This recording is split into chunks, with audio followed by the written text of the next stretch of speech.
told you we was giving you the okay back today to make a way. He gon' die today and nobody said. All right, so we got a West Coast legend, Mitchy Slick. How you doing, bro?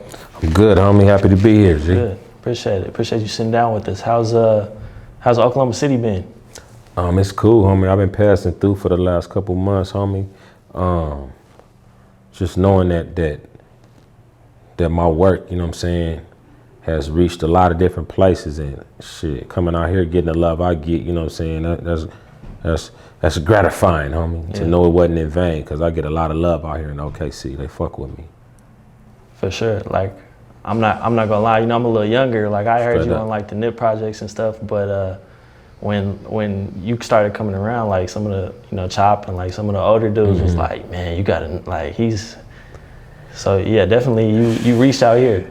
It's street shit though. Yeah. You know what I'm saying? It ain't a whole bunch of commercial shit. So, you know, if you was in the streets when this shit was circulating, you got a bar of it. But it'd be a trip to me just cause you know, I think today everything is so fast moving and crammed up to where the people got a lot of shit to focus on. It ain't a lot of time to do no digging in the crates and shit like that, you know, for the youngsters, you know what I mean? But yeah, I done put a little legacy down in front of the streets, you know what I mean? No doubt. So you got out here, you kind of like immersed yourself almost in Oklahoma City. Like, you've been around, tapped in with all the local brands and, you know, Seasoned, Children, all that.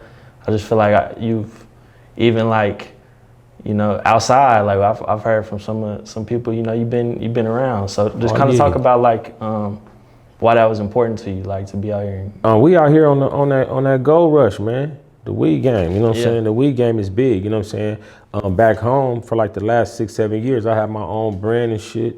Me and the homies had we got Triggeration Station, my brand in San Diego. Shout out to the homie Budman from Budman Gardens, and the homie ProDab Louie over there at ProDab. Couple companies, homie. We had cracking back home, but shit, this the new gold rush out here, homie. So I'm gonna keep it 100. I'm out here on some legal weed shit, straight up. Yeah. But in the process of that, you still gotta stick to the code. So I come and tap in with all the streets. You know what I'm saying? I'm gonna knock on all the doors where all the hood cats is at, all the aficionados, all the legendary cats, all the cats that's moving from the young ones to the old one.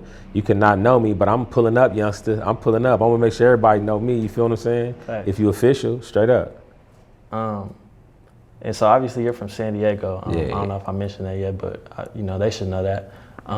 But I watched the interview you did with Nick Cannon, and kind of the way that y'all talked about San Diego is the way a lot of artists kind of talk about Oklahoma City, about not really showing love to each other between artists and showing support and not being able to have that access really to the industry in the same way like a LA or Atlanta or something like that. But obviously, you know, you were able to overcome that. To a certain degree though, because you can get over it. You can gangster your way in, but then like you can't gangster your way through. You can gangster in, but you can't gangster through. You feel me? So it's certain shit that they got the game locked up to where you really gotta be, you know what I'm saying? Like you gotta get that blessing, homie, to even be considered an actual member of this fraternity. And that's what I call it. The rap game, the industry is like some fraternity shit. If motherfuckers don't like you, it don't matter how much skill you got, you know what I'm saying? I mean, for the most part.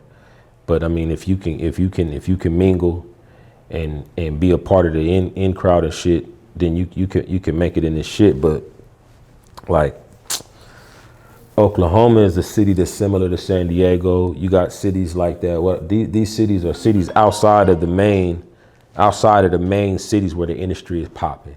So you would say like a Portland, where they hip and they moving, but they ain't got the industry. Salt Lake City, Seattle, Phoenix. These cities, they outside of the major hubs. And it's something that go along with that, bro, to where it just set this tone in the streets on me up with the rap shit, to where it's like everybody fighting over crumbs, you know what I mean? And it's like, I mean, what do you expect a motherfucker to do if they've been starving, you know what I'm saying? And so we only starving because of the access to the industry, not because of the talent. This motherfuckers out here in Oklahoma, you know what I'm saying, that's ready for the mainstream, just like in San Diego. But if you don't got that, that pass to be considered part of the fraternity, then you're gonna be like on the outside. So when you say overcome it, I overcame it enough to be able to get in, but actually being able to be in the, as an insider to where it's deals getting cut and there's somebody out there representing for me. That's what Oklahoma is missing. You know what I'm saying? Yeah. The industry part of it, not the talent, because the shit ain't all about rapping and talent and shit. Everybody got talent. A small part of it, really, you can get on without. You know what I mean? And so it's about who you know and how well you know them. They try to stop at the who you know shit. Yeah, you can know them, but how well do you know them? You feel me? Because whoever you know, he know a whole bunch of other motherfuckers too, though. But if he your guy, he gonna be the one to open the door for you just on that. You know what I'm saying? Of course you gotta be talented. Of course you gotta have good music. You don't have to have good music, but everybody got good music, so that ain't even it. But yeah, I mean, without being tied all the way in, it's certain hurdles I ain't been able to get over. I mean, I can't lie. But a lot of that, now these young cats can get over that hurdle because y'all got straight access to the fans now. You know what I'm saying? You can go straight to the fans. Majority of like my fans and my following, my die-hard cats, the cats that be with you because of that shock value of when they first heard you and you first came out, them ain't internet kids. You know what I'm saying? They grown. A lot of these motherfuckers want CDs and shit still, straight up, to ride around in their G bodies and shit. Got their 80, 86, you know what I'm saying?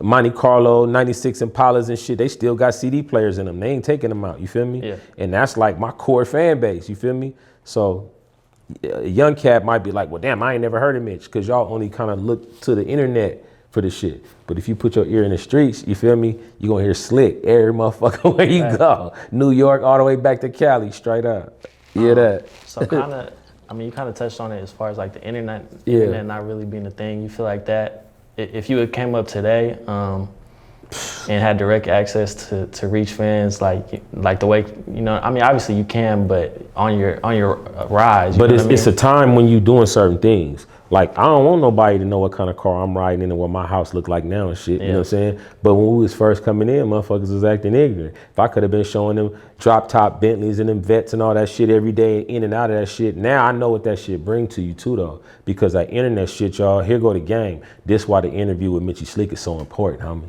See, because when you start chasing after that shit and getting that shit, to me, not to me, no, that's selling your shit to the devil. Because the same shit that make you smile and laugh is the same shit that make you frown and cry when it comes to this rap shit and that internet shit. See, the same shit the fans want to see you do is the same shit that'll have your ass in jail, dead, having to kill a motherfucker, some shit like that. They liked him because he always flashing money and looking big and shit. Yeah. It's 10,000 more motherfuckers that want to rob his ass than want to rob, you know what I'm saying? So now he got to either deal with getting robbed or deal with shooting a motherfucker. I mean, it get deeper than that, but that's the shallow version of it, you know what I'm saying? And that's really what's going on right now for all the youngsters that want to follow all these big name niggas and shit like that to get on. Okay, that's cool, but for every one that make it, it's 100,000 that go to jail or lose their life to this shit, you know what I'm saying? It's only a few niggas that got to kill a motherfucker and get away with it in the mall or some shit like that, you know what I'm saying? Yeah. Or everybody know they whole gang history because it's a motherfucker just put out, you see that they just put some bullshit out on me yesterday, homie. Fucking swamp stories. You know how they take all the gangs and they make the video of their whole feuds and shit like that and make a YouTube episode of it. They made one about y'all shit. Just yesterday, bro. Just put that shit out, homie. I mean, you know, I wasn't fucking with it at all. A lot of shit wasn't right. And the fact that they still got to go to me to add on to their little kid shit, that's kid shit. I ain't part of that shit. Yeah. They got my pictures depicted and all the shit about all the shit. Yeah, for anybody watching and all that shit, I do not glorify none of that bullshit, homie.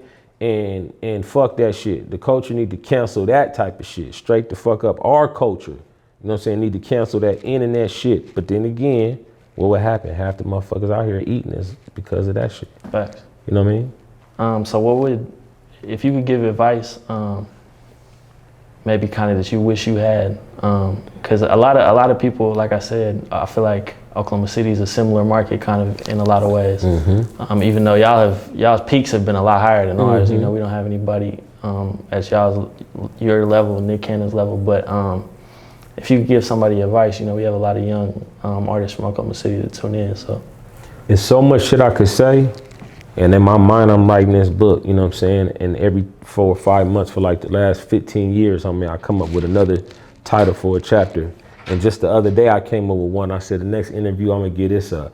I could tell you how to get on with the music, distribution, don't get played out of your shit, all that. You're gonna hear that in 100 interviews. I'm gonna tell you some other shit.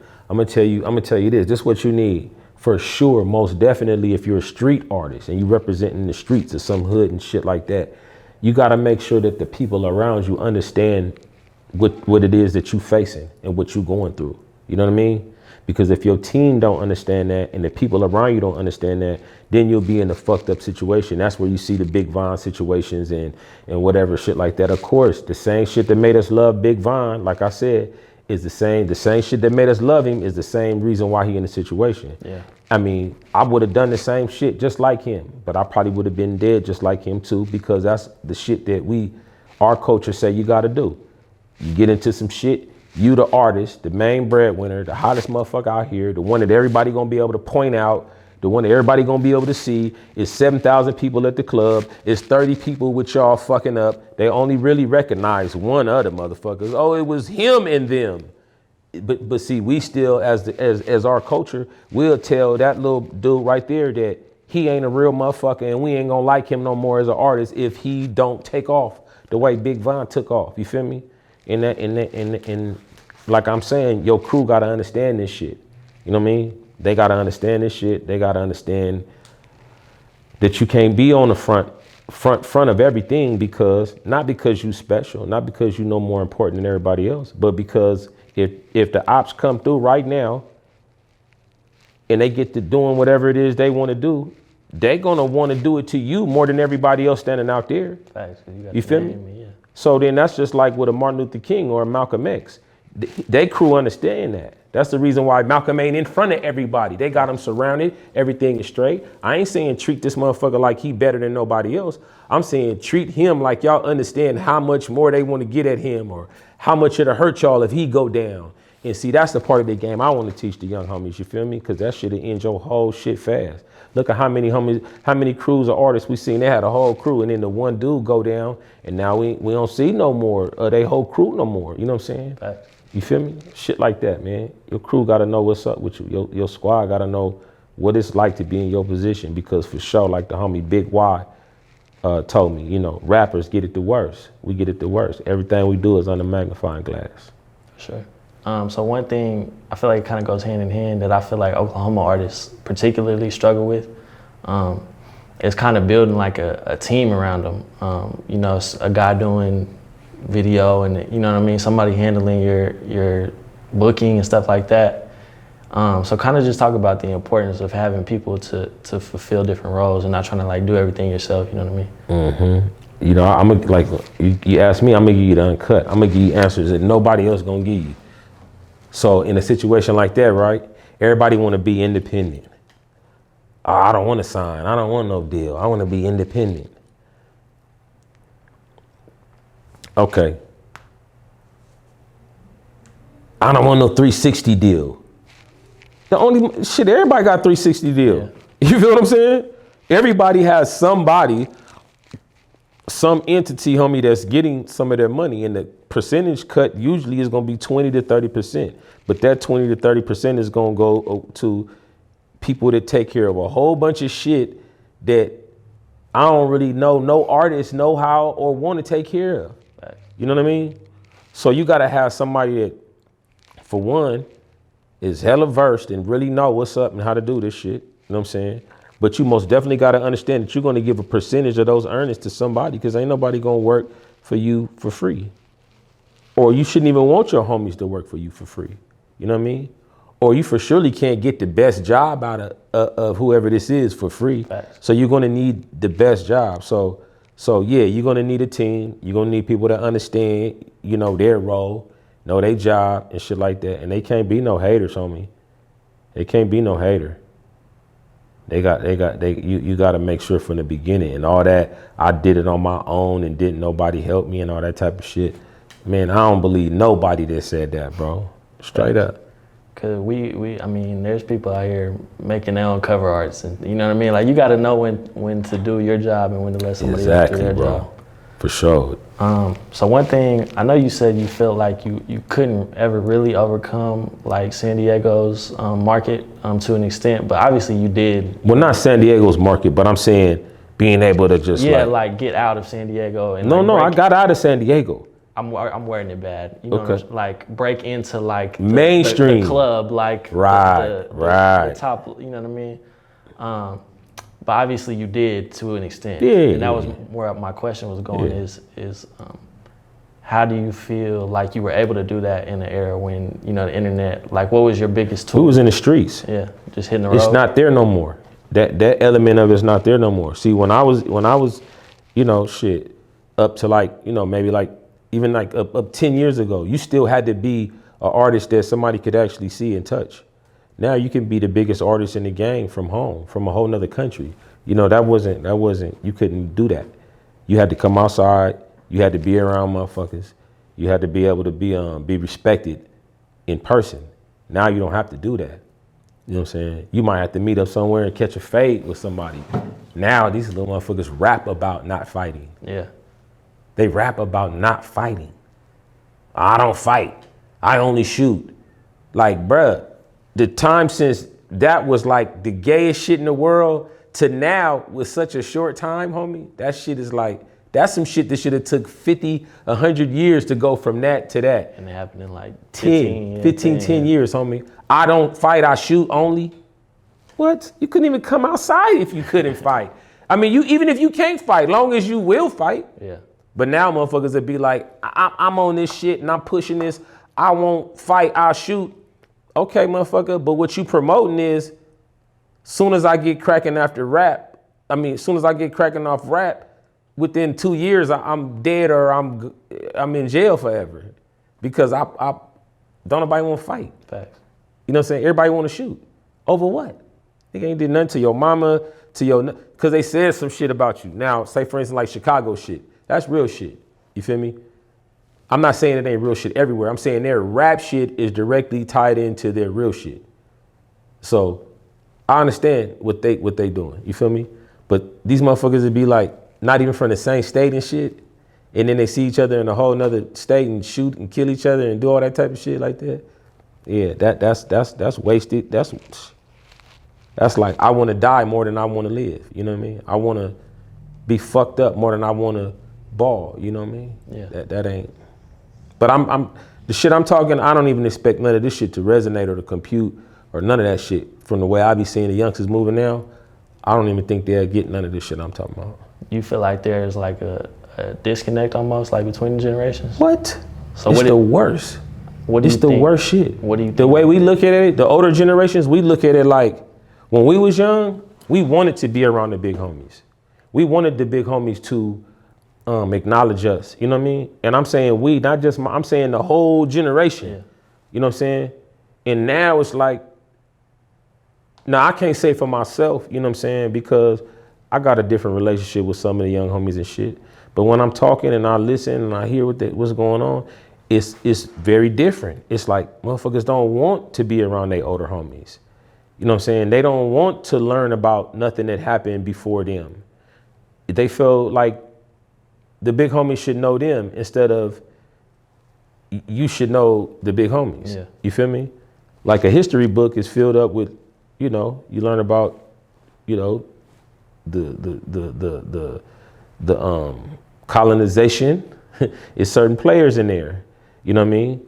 You learn about even if you do science, you show homage to whatever work studies have already been done. That's the reason why you don't gotta go to the damn jungle and see if this plant does this and shit, because somebody else already did it. They proved it, they put it in a book, you read it, you respect it, now you know it. Okay. But now it's like, it's not, that concept ain't even there. It's like, fuck whatever happened before us. We're not with that. Y'all, we don't want to listen. We don't want y'all around. None of that shit. And I'm saying that because I'm in an age group to where like I'm still, even though I'm an older homie, but I'm still in the scene, homie. So I'm like a neutral ear, you feel me? Like in my hood, I'm right in between the age of the youngest homies and the oldest homies. So I hear both sides of the shit, you know what I mean? But yeah, that's the main difference, homie. But I ain't here to preach or tell nobody what they need to do. But I know for sure though, the young homies that understand this shit and try to fuck with their older homies more, you notice them will be the ones that be more successful. You know what I mean? For sure. I feel like you can, you can build off of shit. It's the same shit with science. Like you said, if that shit's proven, we could take that and do something else. You know what I mean? Exactly. So I want to talk about kind of your transition, obviously not away from music, but into other things as far as like starting a label and, moving into movies.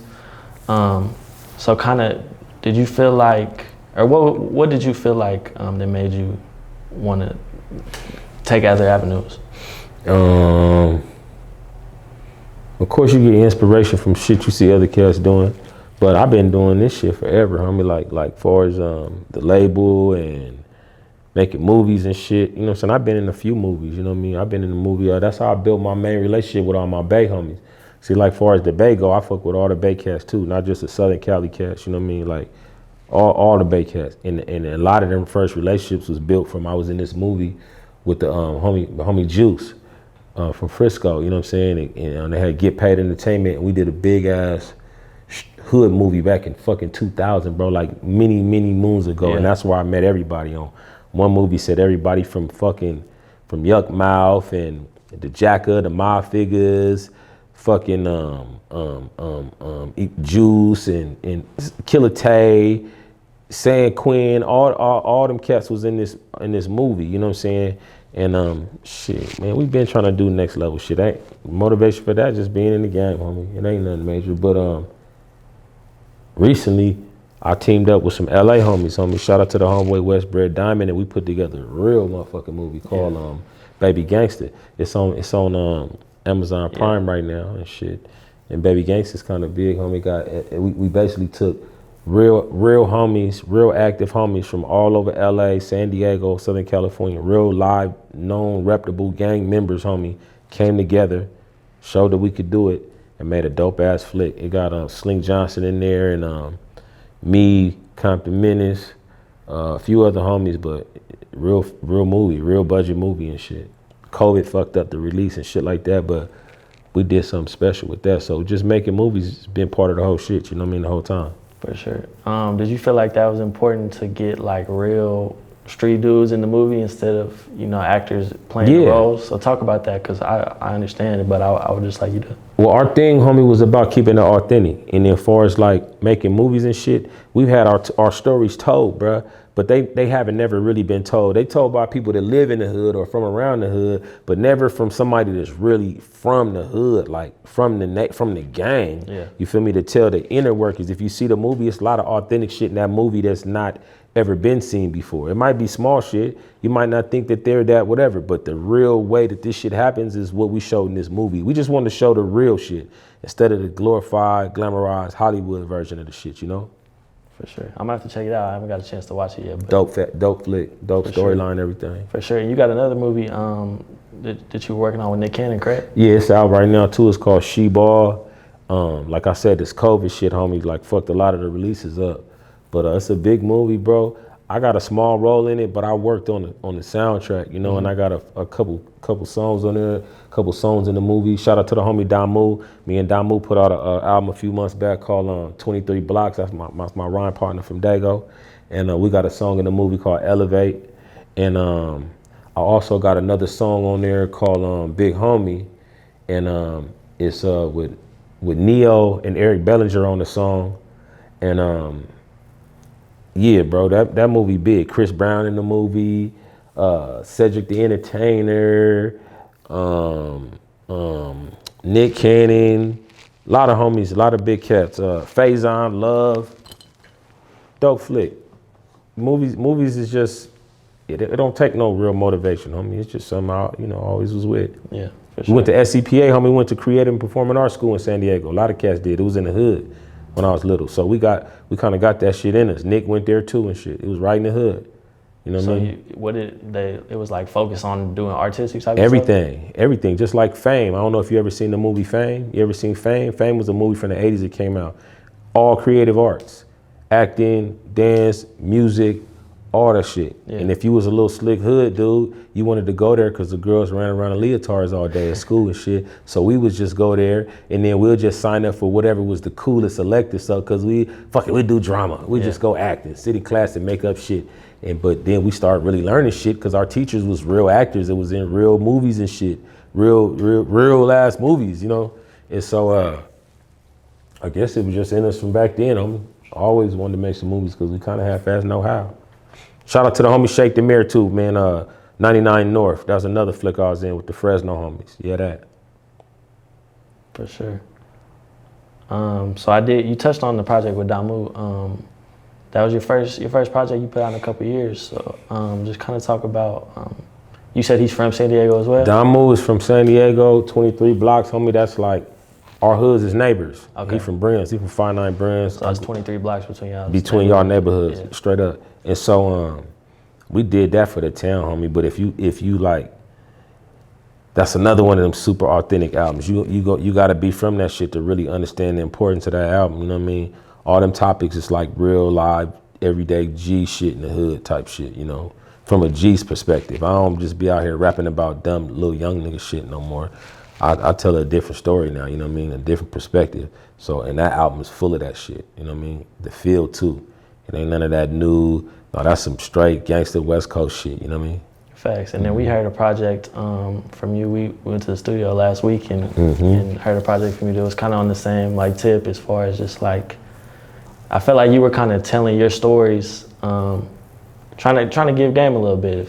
That's what I took from it. Oh yeah, most of the stories is the album is Everybody Hates Mitch. A lot of people that came out and titled shit similar over the last year and a half I've been working on it.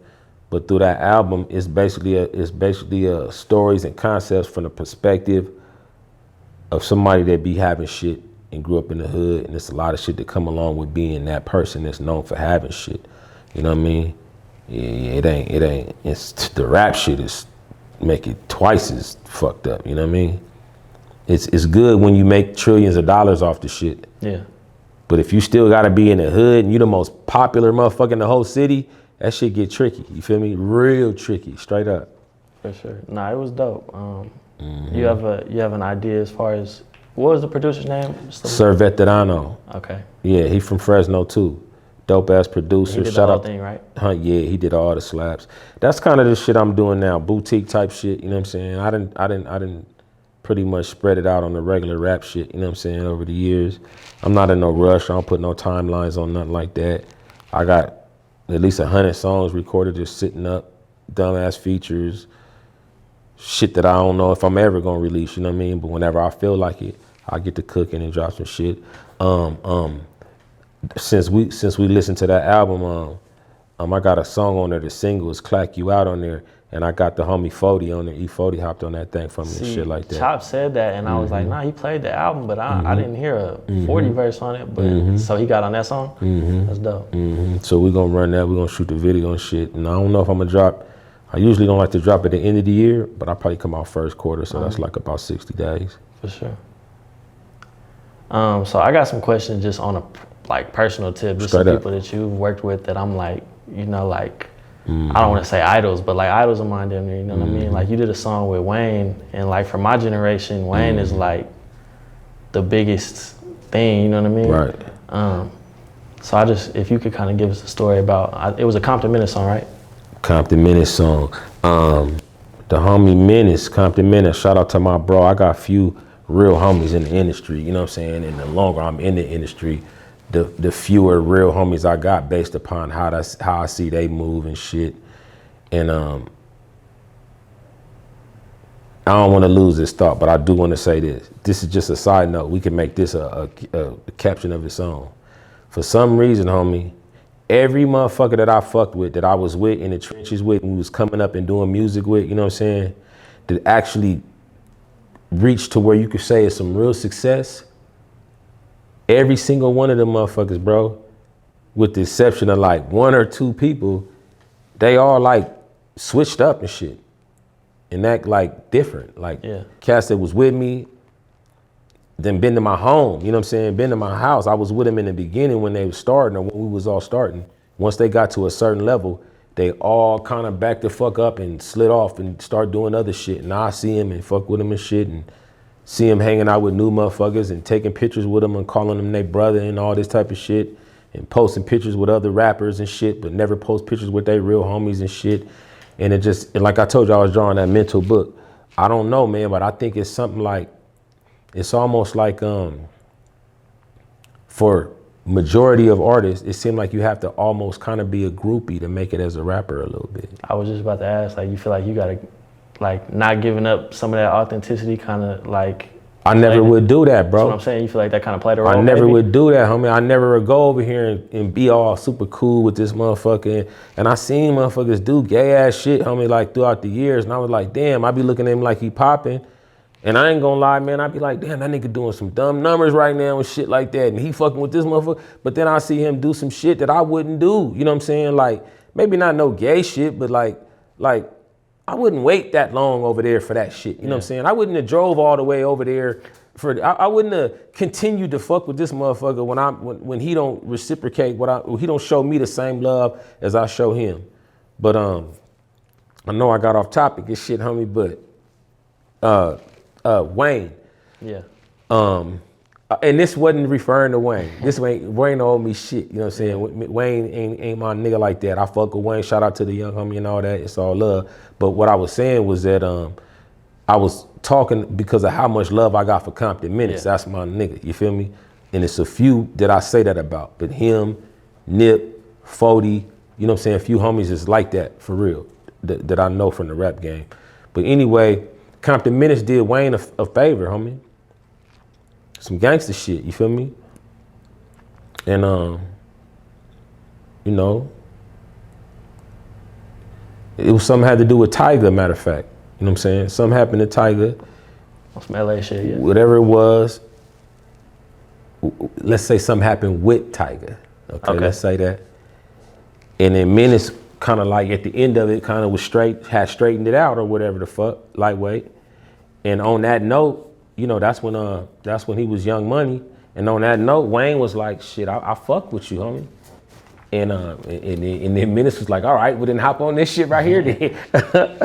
So did you and Menace already have that song? We already had the song, homie. Okay. So the crazy shit is we already had the song, and then Wayne hopped on it. And then when motherfuckers hearing the song, they acting like I'm getting that Wayne on the song. But we wouldn't even think about Wayne when we made the song or whatever the fuck. So that's the key for y'all watching to go back and watch the video right now. Mitchy Slick, Compton Menace, Lil Wayne, Blood Niggas. My verse, they feel like, but it wasn't about that, you know what I'm saying? I mean, you were definitely getting at a certain type of person, but I didn't take it as Wayne when I listened Everybody to it. was taking it as Wayne, I guess because he's on the song. Yeah. But nah, that could have fit anybody that act like they supposed to be a real blood and then they were blood somewhere else or some shit like that. And then when they come, they don't even know the history of this shit. They don't know how important San Diego is to this shit, you feel me? They don't know, like before it was cities where it was lots of Bloods and it was just cities with lots of Crips. San Diego for 15, 20 years was the blood city. Yeah. You feel me? And then it'd be motherfuckers that'll come to San Diego and don't pay no homage to that or don't even, you know, I don't want them to do nothing to even show no recognition to that. That's just showing me that you don't know what's happening. And a lot of y'all at the time, it's a lot of real Bloods in the game now, but when I first came in, you know, I ain't saying that's my only shit, but it wasn't really a lot representing, you know what I'm saying? Like putting it out there like that. And I think that's kind of the shit that just stuck with me, like Mitchy Slick, the Blood. Like that ain't, you know what I'm saying? I'm way more than just the Blood, you feel me? But at a time when that was so. It was almost like you know? Not to like disrespect like but like it was like damn near a trend. Like people wanted to be a part of this shit, you know what I mean? Motherfuckers was Crip walking on TV and shit. President Crip walking the shit damn near and shit. And then just, you know, a few motherfuckers that flipped over. And I'm gonna tell y'all like this while we talking, because that's what these interviews is about. If you ask me, Mitchy Slick said it, I attribute that straight up, homie. Who I feel is responsible for that global shit right there, who you think? Who you say? I already know you about to say. Wayne? No. That's what I would. What you got? Nah. Cam and Jim, Dipset, straight up. Lil Wayne didn't make being a Blood seem cooler than fucking Cam and Jim Jones did. See, you're right, but that didn't trigger. Like I said, in your I'm a little mind. younger. Like Right. the one in my mind was like, yeah, Wayne. That was the first one I remember. But you're right. But if you was to be in New York, homie, because the Blood and Crip shit is so big in New York and it been there. If you would have went to New York when Dipset was popping, then you would have understand. And I was out there. Yeah. They had that shit locked down. Like no shit I never really seen. Of course, I wasn't out there when 50 came out, or I wasn't out there when, you know, Pop Smoke or whatever. But when I was out there and Dipset was doing they shit, they had the city fucked up. Everything you look on, every billboard, every this, every that, everybody was wearing, you know, niggas, come on, man, this nigga Cameron had niggas wearing pink, bro. Like nobody never did that. Yeah. And when I saw them fucking rims on that one video, they had a video, I think it was an Escalade with some spinners on it. And it had red rags in the spinners. And I was like, even West Coast motherfuckers ain't thought to do no ignorant shit like that. and yeah, Cam and them made it look cool to be Bloods. Cam and them made it look cool. Lil Wayne was rapping, I'm a blood. Yeah, but Cam and them made, you know, they clothes, they dress, they whole shit, they made it cool to be Bloods for the rest of the country that really didn't know what being a Blood was about. You feel me? That's how I feel. I ain't the master of this shit or nothing, but that's what I feel, like for real. So how does it, how does that go as far as like, or how do you feel like it is in the rest of the country being from, you know, like the West Coast, that's the origins of it. And then I know you moved around, like you moved to Texas and you said by the time you got out there, they were gang banging out there. You trying to get away from it. Straight up.